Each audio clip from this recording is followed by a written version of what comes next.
ಚಿಕ್ಕಮಗಳೂರು ನಗರದ ಗೌರಿ ಕಾಲುವೆ ಗ್ರಾಮ ಈಗ ಅವ್ಯವಸ್ಥೆ ಆಗರವಾಗಿದೆ. ಈ ಅವ್ಯವಸ್ಥೆಯನ್ನು ಆದಷ್ಟು ಬೇಗ ಸರಿಪಡಿಸಬೇಕು ಎಂದು ಸ್ಥಳೀಯರು ಒತ್ತಾಯಿಸಿದ್ದಾರೆ.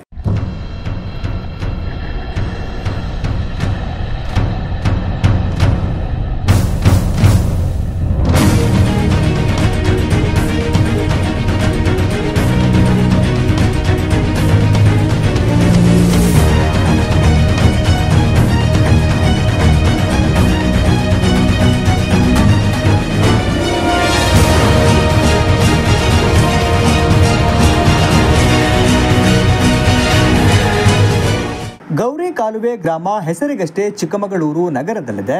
ಆದರೆ ಮೂಲ ಸೌಕರ್ಯಗಳಿಂದ ವಂಚಿತವಾಗಿದ್ದು ಸೊಳ್ಳೆಗಳ ತಾಣವಾಗಿದೆ. ರಸ್ತೆಗಳಲ್ಲಿ ಬೀದಿ ನಾಯಿಗಳು, ಎಲ್ಲೆಂದರಲ್ಲಿ ಕಸದ ರಾಶಿ, ಗಬ್ಬು ನಾರುತ್ತಿರುವ ಚರಂಡಿಗಳು, ಮನೆಗಳಿಗೆ ಚರಂಡಿ ನೀರು ಮಿಶ್ರಿತ ಕುಡಿಯುವ ನೀರು, ಗುಂಡಿ ಬಿದ್ದಿರುವ ರಸ್ತೆಗಳು, ಇಂತಹ ಅನೇಕ ಸಮಸ್ಯೆಗಳ ತಾಣವಾಗಿದೆ ಗೌರಿ ಕಾಲುವೆ ಗ್ರಾಮ.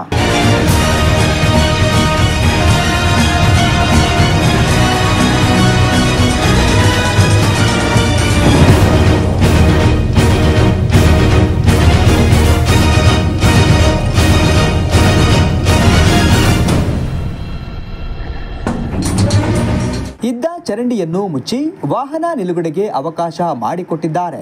ಮಳೆ ಬಂದರೆ ನೀರು ರಸ್ತೆಯ ಮೇಲೆ ಹರಿದು ಮನೆಯೊಳಗೂ ನುಗ್ಗುತ್ತಿದೆ. ಮಳೆಯ ನೀರು ಹೋಗುವುದಕ್ಕೆ ಚರಂಡಿಯೇ ಇಲ್ಲ. ಆದ್ದರಿಂದ ಈ ಹಿಂದೆ ಹೇಗೆ ಚರಂಡಿ ಇತ್ತೋ ಅದೇ ರೀತಿ ಚರಂಡಿಯನ್ನು ಪುನಃ ಮಾಡಿಕೊಡಬೇಕು ಎಂದು ಸ್ಥಳೀಯರಾದ ಡಿಂಪಲ್ ಒತ್ತಾಯಿಸಿದ್ದಾರೆ.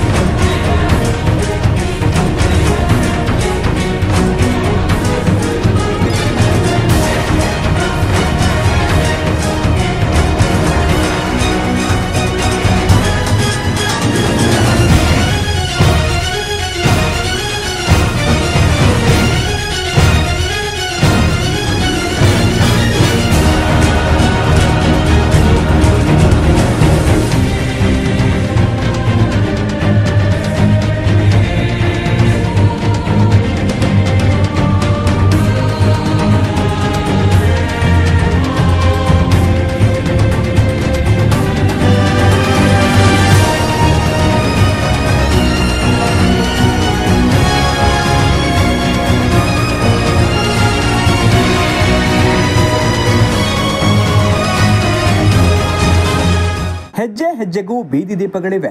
ಆದರೆ ಬೀದಿ ದೀಪಗಳಲ್ಲಿ ಬಲ್ಬ್ಗಳೇ ಇಲ್ಲ. ಈ ಗ್ರಾಮದ ಪಕ್ಕದಲ್ಲಿ ಒಂದು ರಾಜ ಕಾಲುವೆ ಇದ್ದು ಅದು ಗಿಡಗಂಟೆಗಳಿಂದ ಕೂಡಿದ್ದು ಹಾವುಗಳ ಕಾಟ ಜಾಸ್ತಿಯಾಗಿದೆ. ಕೆಲವೊಂದು ಬಾರಿ ಮನೆಯೊಳಗೂ ಕೂಡ ನುಗ್ಗುತ್ತಿದೆ.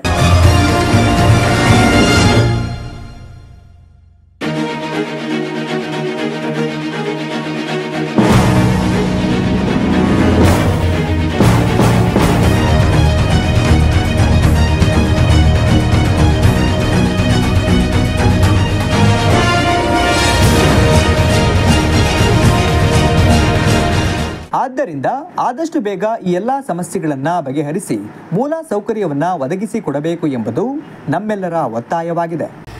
ಗೌರಿ ಕಾಲುವೆ ವಿಭಾಗ ಭವ್ಯ ಮಂಜುನಾಥ್ ಅವರು ನಮ್ಮ ಕೌನ್ಸಿಲರ್ ಆಗಿರ್ತಾರೆ. ಈ ಮೊದಲು ತುಂಬ ದೂರನ್ನು ಕೊಟ್ಟಿರ್ತೀವಿ ನಾವು. ಏನಂತ ಹೇಳಿಬಿಟ್ಟು ಇಲ್ಲಿ ನೋಡಿ ನಿಮ್ಮ ಎದುರುಗಡೆನೆ ವಿಡಿಯೋ ಮಾಡಿ ಕಳಿಸ್ತೀವಿ ನಾವು. ಅಲ್ಲಿ ಒಂದು ಚಿಕ್ಕ ಚರಂಡಿ ಇತ್ತು. ಆ ಚರಂಡಿ ಮುಚ್ಚೋಗಿ ಯಾವುದೋ ಕಾಲ ಆಗಿದೆ. ಮತ್ತು ರಾಜ್ಯ ಕಾಲುವೆ ಅನ್ನೋದು ಇಲ್ಲಿ ಪಕ್ಕದಲ್ಲಿ ಹರಿತಾ ಇದೆ. ಅದು ಏನಾಗ್ಬಿಟ್ಟಿದೆ ಅಂದರೆ ಇದೆಯೋ ಇಲ್ವೋ ಅಂತ ಹೇಳಿಬಿಟ್ಟು ರಾತ್ರಿ ಓಡಾಡೋರು ಏನಾದ್ರು ಮೇಲಿಂದ ಬಂದರೆ ಯಾರಿಗೂ ಗೊತ್ತಾಗೋದಿಲ್ಲ. ಮತ್ತು ಮಳೆಗಾಲದಲ್ಲಿ ಈಗ ನೀರು ಮೇಲಿಂದ ಬರೋದ್ರಿಂದ ನಾವು ಡೌನಲ್ಲಿ ಇದ್ದೀವಿ. ಇಲ್ಲಿ ಮೇಲೆ ಹಾಕಿರೋ ಕಸ ಎಲ್ಲ ಬಂದು ನಮ್ಮನೆ ಬಾಕ್ಲಿಗೆ ಸೇರಿಕೊಳ್ಳುತ್ತೆ. ಈ ಮುಂಚೆನೂ ನಾವು ಅವರಿಗೆ ದೂರು ಕೊಟ್ಟಿದ್ದಕ್ಕೆ ಅವ್ರು ಹೇಳಿದರು ನನಗೆ ಸಂಬಂಧ ಪಡೋದಿಲ್ಲ, ಯಾವುದೋ PWD ಡಿಪಾರ್ಟ್ಮೆಂಟಿಗೆ ಬರುತ್ತೆ, ನಾನು ಆ ಕಡೆ ಕೌನ್ಸಿಲರ್ ಅಲ್ಲ ಅಂತ ಹೇಳಿದರು. ಆಮೇಲೆ ಚರಂಡಿಗಳು ಕ್ಲೀನ್ ಮಾಡೋಕ್ಕೆ ನಾವೇನಾದರೂ ಹಿಂದಿನ ದಿನ ಯಾರದನ್ನಾದರೂ ಚರ್ಚೆ ಮಾಡಿದಾಗ ಮಾತ್ರ ಬೆಳಗ್ಗೆ ಕಳಿಸ್ತಾರೆ. ಪೌರ ಕಾರ್ಮಿಕರು ಏನು ಹೇಳ್ತಾರೆ ಅಂದರೆ ನಮ್ಮ ಡ್ಯೂಟಿ ಬರೀ ಇದನ್ನು ಏನು ಚರಂಡಿ ಕ್ಲೀನ್ ಮಾಡೋದು ಮಾತ್ರ, ಸುತ್ತಮುತ್ತ ಏನು ನಾವು ಮಾಡೋದಿಲ್ಲ ಮೇಡಮ್, ನಮಗೇನು ಹೇಳಿದ್ದಾರೆ ಅಷ್ಟನ್ನೇ ಮಾಡೋದು ಅಂತ. ಇಲ್ಲಿ ಎಂತ ಹೇಳಿದರೆ ಡ್ರೈನೇಜಿಗೆ ಕನೆಕ್ಷನಿಗೆ ಅಂತ ಅಗ್ದಿದ್ರು. ಆ ಕನೆಕ್ಷನ್ ಹೊಡೆದೋಗಿ ನಮ್ಮ ಪಕ್ಕದಲ್ಲಿರೋ ಬಾವಿಗೆ ನೀರು ಬಂದು ಸೇರ್ತಾ ಇದೆ. ಈ ಬಾವಿ ಮುಚ್ಚೋ ಪರಿಸ್ಥಿತಿ ಬಂದಿದೆ. ಮತ್ತು ನಮ್ಮ ಏರಿಯಾದಲ್ಲಿ 4 ದಿನಕ್ಕೊಂದ್ಸಲ ನೀರು ಬಿಡೋದು. ಅದು ಹೆಂಗೆ ಬಿಡ್ತಾರೆ ಅಂತ ಹೇಳಿದರೆ ಸಪೂರ ಅಂದರೆ ಸಪೂರ ಇರುತ್ತೆ ನೀರು, ಯಾವ ಉಪಯೋಗಕ್ಕೂ ಬರೋದಿಲ್ಲ. ಇವತ್ತು 4 ದಿನಕ್ಕೊಂದ್ಸಲ ನೀರು. ಆಮೇಲೆ ಈ ಏರಿಯಾದಲ್ಲಿ ಹೆಂಗಾಗಿದೆ ಅಂದರೆ ನಮ್ಮ ಕೌನ್ಸಿಲರ್ ಯಾರು ಅನ್ನೋದೇ ನಮ್ಮೆಲ್ಲರಿಗೂ ಮರ್ತು ಹೋಗಿದೆ. ನಮಗೆ 4 ದಿವಸಕ್ಕೊಂದ್ಸತಿ ನೀರು ಬರ್ತೈತೆ, ನೀರಿಲ್ಲ. ನಮ್ಮ ಬಾವಿ ನೀರು ಬೇರೆ ಹಾಳಾಗಿದೆ.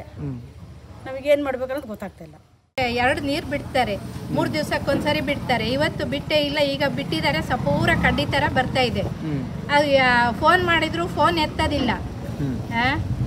ಯಾರನ್ನು ಕೇಳಬೇಕು ಅಂತಲೂ ನಮ್ಗೆ ಗೊತ್ತಾಗ್ತಾ ಇಲ್ಲ.